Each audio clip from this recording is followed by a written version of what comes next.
नमस्कार, आपका हमारे न्यूज चैनल UK24 न्यूज में स्वागत है। कोटद्वार माला नदी के पुल से नीचे गिरी युवती, हालत गंभीर।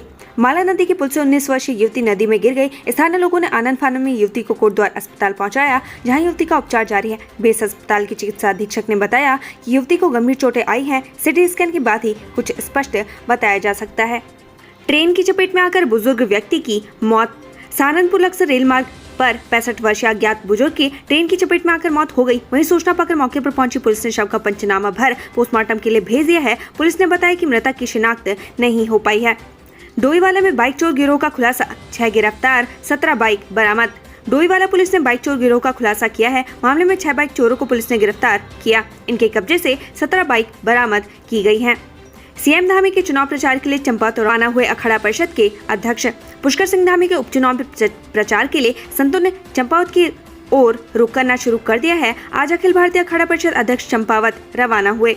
4 धाम यात्रा, 16 दिनों में 60 घोड़ों और खच्चरों की मौत। बुजुर्ग महिला और दिव्यांगों की केदारनाथ यात्रा में 18 किलोमीटर की दूरी तय कराने में घोड़े खच्चर महत्वपूर्ण भूमिका निभाते हैं, मगर भरपेट खाना और गर्म पानी नसीब न होने से 16 दिनों में 55 घोड़ा खच्चरों की पेट में तेज दर्द होने से मौत हो चुकी है। 4 घोड़ा खच्चरों की गिरने से और एक की पत्थर की चपेट में आने से मौत हुई है। गौरीकुंड से केदारनाथ की दूरी 18 किलोमीटर है। गौरीकुंड से सवारी बैठाकर घोड़ा सीधे बेस कैंप केदारनाथ में रुकता है। उन्हें न खाना मिलता है और न ही आराम। DMSP ने लिए केदारनाथ यात्रा का मार्ग का जायजा, घोड़ा खच्चर के लिए दिए ये आदेश। केदारनाथ यात्रा में फैली अव्यवस्था पर DM मयूर दीक्षित और पुलिस अधीक्षक आयशा अग्रवाल ने जायजा लिया। अधिकारियों ने सोनप्रयाग से गौरीकुंड घोड़ा पड़ाव तक कर्मचारियों के साथ जायजा लिया और व्यवस्थाएं दुरुस्त करने के निर्देश दिए। हरिद्वार पहुंचे यूपी के राज्य मंत्री सुनील बराला, ज्ञानव्यापी विवाद पर कही ये बात। हरिद्वार दौरे पर पहुंचे यूपी के राज्य मंत्री सुनील बराला ने शांभवी आश्रम के परमाध्यक्ष स्वामी आनंद स्वरूप से मुलाकात की। इस दौरान उन्होंने कहा कि ज्ञानव्यापी शब्द से ही पता चलता है कि वह हिंदुओं का स्थान है। काशी विश्वनाथ में मस्जिद होने का सवाल नहीं है। तिरुवनंतपुरम में महिला विधायकों का राष्ट्रीय सम्मेलन, स्पीकर रितु खंडूड़ी ने लिया हिस्सा। कोटद्वार विधायक और उत्तराखंड विधानसभा अध्यक्ष रितु खंडूड़ी ने महिला विधायकों का राष्ट्रीय सम्मेलन में हिस्सा लिया। ये महिला राष्ट्रीय सम्मेलन केरल के तिरुवनंतपुरम में आयोजित किया गया। बुजुर्ग आत्महत्या मामले में आया नया मोड़। मृतक के बेटे ने अपनी पत्नी और ससुर पर लगाए गंभीर आरोप। हल्द्वानी में पुलिस से छेड़छाड़ मामले में आरोपी दादा ने खुद को गोली मारकर आत्महत्या कर ली थी। मामले में अब नया खुलासा हुआ है। मृतक के बेटे ने का आरोप है कि उसके पिता को साजिश के तहत फंसाया गया है। मृतक के बेटे ने अपनी पत्नी, ससुर और एक महिला पर पिता को आत्महत्या के लिए उकसाने का आरोप लगाते हुए बंदपुलपुरा थाना में मुकदमा दर्ज कराया है। नाजिया हिरासत केस, हरीश रावत बोले, यदि मैं CM होता तो मुझ पर आरोप लगते। बीजेपी विधायक किशोर उपाध्याय के भाई की पत्नी नाजिया की हिरासत मामले में पूर्व CM हरीश रावत ने बड़ा बयान दिया है। हरीश रावत ने कहा है कि अच्छा हुआ मैं आज मुख्यमंत्री नहीं हूं। 2 राजनीतिक गिरफ्तारियों के समाचार छपे हैं जो जमीन हड़पने से लेकर है। यदि मैं मुख्यमंत्री होता, पता नहीं मुझ पर क्या क्या आरोप लगा दिए जाते। पता नहीं कहां से खटास निकाल कर मुझ पर ये थोपे जाते। किशोर उपाध्याय के भाई की पत्नी नाजिया को नैनीताल हाईकोर्ट से मिली जमानत कोच्चि पुलिस ने किया रिहा। बुधवार रात कोच्चि एयरपोर्ट पर हिरासत में ली गई उत्तराखंड बीजेपी के विधायक किशोर उपाध्याय के भाई की पत्नी नाजिया को रिहा कर दिया गया है। नैनीताल हाईकोर्ट ने नाजिया यूसुफ को जमानत देने का आदेश दिया था। हाईकोर्ट का आदेश मिलते ही कोच्चि पुलिस ने नाजिया को रिहा कर दिया। नाजिया के खिलाफ लुकआउट नोटिस था। उस पर उत्तराखंड में घोटाले के कई केस चल रहे थे। रुद्रपुर दौरे पर रहे DGP अशोक कुमार जनसंवाद कार्यक्रम में लिया हिस्सा। DGP अशोक कुमार ने रुद्रपुर में जनसंवाद कार्यक्रम में हिस्सा लिया। इस दौरान उन्होंने प्रदेश में कानून व्यवस्था के बारे में जानकारी दी। साथ ही उन्होंने लोगों की समस्याओं को भी सुना। खटीमा में 3 मंजिला रेस्टोरेंट में लगी आग, 6 घंटे बाद पाया काबू। उधम सिंह नगर के सीमांत खटीमा शहर के क्वालिटी रेस्टोरेंट में आग लग गई। आग से 3 मंजिला बिल्डिंग में रखा सामान जलकर राख हो गया। आग इतनी भयावह थी कि 1 दर्जन फायर ब्रिगेड की गाड़ियों ने कई घंटे की मशक्कत के बाद आग पर काबू पाया। शनिवार को चंपावत में गरजेंगे योगी, CM धामी के लिए 3 घंटे करेंगे प्रचार। चंपावत उपचुनाव के लिए बीजेपी ने अपने सबसे फायर ब्रांड नेता और यूपी के मुख्यमंत्री योगी आदित्यनाथ को प्रचार के लिए मैदान में उतारने का फैसला लिया है। योगी कल्याणी 28 मई को चंपावत के टनकपुर में चुनावी रैली करेंगे। काशीपुर फ्लाईओवर, व्यापारियों के ठेकेदारों से हुई नोकझोंक, NH के इंजीनियर ने सुनी बात। काशीपुर में फ्लाईओवर निर्माण में अव्यवस्था के खिलाफ आंदोलन कर रहे व्यापारियों का संघर्ष रंग लाया। NH के अतिशासी अभियंता ने व्यापारियों की बात सुनी और समस्या के समाधान का आश्वासन दिया। हालांकि इस दौरान व्यापारियों के ठेकेदार की पार्टी से तीखी नोकझोंक भी हुई। चंपावत बाई इलेक्शन, महिला वोटर्स को साधने में जुटी बीजेपी, रेखा आर्य ने चंपावत में डाला डेरा।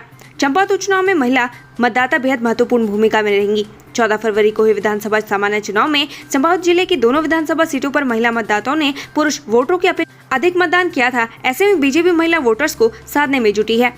श्रीनगर स्कूल से बंक मारकर प्रतिबंधित बिल्केदार गदेरे में नहा रहे थे 27 छात्र, पुलिस ने पकड़ा। स्कूल से बंक प्रतिबंधित बिल्केदार गदेरे में नहाने गए 27 छात्रों को श्रीनगर पुलिस ने पकड़ा है। मौके पर अधिकतर स्कूली छात्र बाइक और स्कूटी से पहुंचे थे। पुलिस ने जब छात्रों से कागज मांगे तो छात्र नहीं दिखा पाए। ऐसे में पुलिस ने 7 छात्रों पर मोटर वाहन अधिनियम के तहत चालान की कार्रवाई भी की। चारधाम यात्रा में 91 मौतों से स्वास्थ्य विभाग चिंतित, अब तक 78 अस्वस्थ श्रद्धालुओं को वापस भेजा। उत्तराखंड स्वास्थ्य विभाग चारधाम यात्रा में बढ़ते श्रद्धालुओं की मौतों के आंकड़ों से बेहद चिंतित है। अब तक चारधाम यात्रा में 91 तीर्थयात्रियों की मौत हो चुकी है। सबसे ज्यादा केदारनाथ यात्रा में 42 श्रद्धालु अपनी जान गंवा चुके हैं, जबकि स्वास्थ्य विभाग लगातार चारधाम आने वाले तीर्थयात्रियों के स्वास्थ्य की जांच करके ही यात्रा के लिए रवाना कर रहा है। विभाग चारधाम यात्रा पर आए 78 अस्वस्थ तीर्थयात्रियों को बिना दर्शन किए ही वापस भेज चुका है। थराली की शिक्षिका सुमन फरसवाण हरियाणा भूषण अवार्ड से सम्मानित। चमोली जनपद की थराली की रहने वाली शिक्षिका सुमन फरसवाण को शिक्षा के क्षेत्र में नवाचार के लिए हरियाणा भूषण अवार्ड से सम्मानित किया गया। शिक्षक सुमन फरसवाण को इस उपलब्धि के लिए जनपद के तमाम प्रतिनिधियों ने बधाई दी।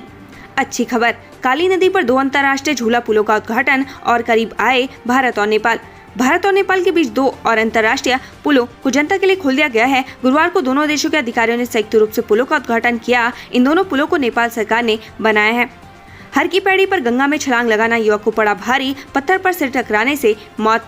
हरिद्वार में हर की पैड़ी पर गंगा में छलांग लगाने के दौरान युवक की मौत हो गई। छलांग लगाते समय युवक का सिर पत्थर पर टकराने से युवक की मौत हो गई। लोगों ने युवक को अस्पताल पहुंचाया, लेकिन तब तक युवक की मौत हो चुकी थी। जुड़वा भाइयों की मौत, हाई टेंशन लाइन की चपेट में आकर झुलसे 6 साल के मासूम। घर की छत पर खेलने के दौरान हुआ था हादसा।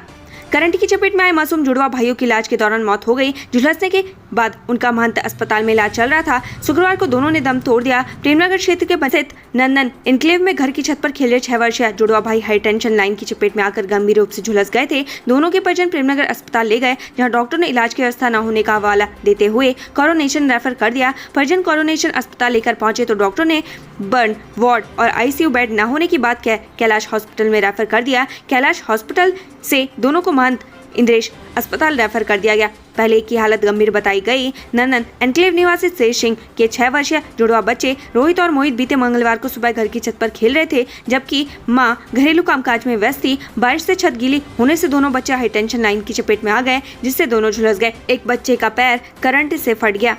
31 को अवकाश, मुख्य निर्वाचन अधिकारी ने जारी किया आदेश। वोटर आईडी न होने पर ऐसे डाले वोट। चंपावत विधानसभा क्षेत्र में 31 मई को विधानसभा उपचुनाव के चलते अवकाश रहेगा। इस संबंध में मुख्य निर्वाचन कार्यालय की ओर से आदेश जारी हो गया है। मुख्य निर्वाचन अधिकारी सौजन्य ने बताया कि विधानसभा उपचुनाव के चलते 31 मई को सभी सरकारी अशासकीय कार्यालय, शिक्षण संस्थान, अर्ध निकाय, वाणिज्यिक प्रतिष्ठानों में अवकाश रहेगा। इस दौरान क्षेत्र में पड़ने वाले बैंक, कोषागार, उपकोषागार बंद रहेंगे। जो कर्मचारी चंपावत के मतदाता हैं और अन्य जगह पर नौकरी कर रहे हैं, उन्हें भी उस दिन मतदान के लिए अवकाश मिलेगा, भले ही वह संविदा पर कार्यरत क्यों न हो। उन्होंने सभी मतदाताओं से अपील की है कि वह ज्यादा से ज्यादा मतदान में हिस्सा ले। चारधाम यात्रा मार्गों पर वाहनों की ग्रीन कार्ड की जांच के आदेश सप्ताह भर में देनी होगी रिपोर्ट। टिहरी में दुर्घटनाग्रस्त हुई बिना परमिट और बिना टैक्स वाली बोलेरो के मामले में परिवहन आयुक्त रणवीर सिंह चौहान ने जांच बैठा दी है। मामले की जांच सहायक परिवहन आयुक्त डॉक्टर अनीता चमोला को दी गई है। वह 1 सप्ताह में अपनी रिपोर्ट देंगी। परिवहन आयुक्त रणवीर सिंह चौहान ने चारधाम यात्रा के मद्देनजर वीडियो कॉन्फ्रेंसिंग के माध्यम से समीक्षा बैठक ली। बैठक में उन्होंने चारधाम यात्रा एवं हेमकुंड साहिब यात्रा पर जाने वाले तीर्थयात्रियों को वाहनों की उपलब्धता सुनिश्चित करने के साथ ही स्थानीय यात्रियों के आवागमन की भी समुचित व्यवस्था करने के निर्देश दिए। 3000 लोगों ने किए कार्ड सरेंडर। अपात्र पात्र को लेकर है असमंजस, तो यहाँ मिलेगी पूरी जानकारी।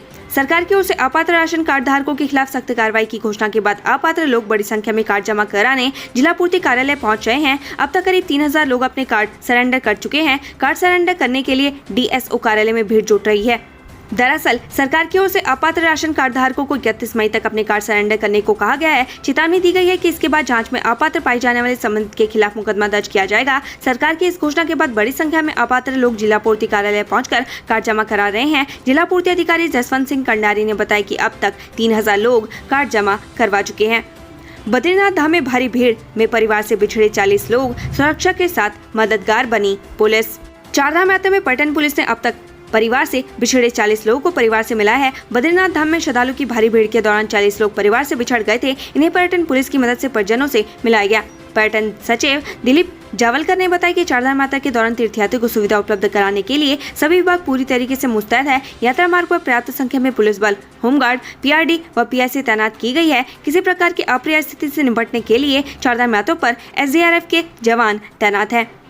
उत्तराखंड से संबंधित ऐसी ही खबरें पाने के लिए हमारे चैनल को लाइक व सब्सक्राइब जरूर करें। धन्यवाद।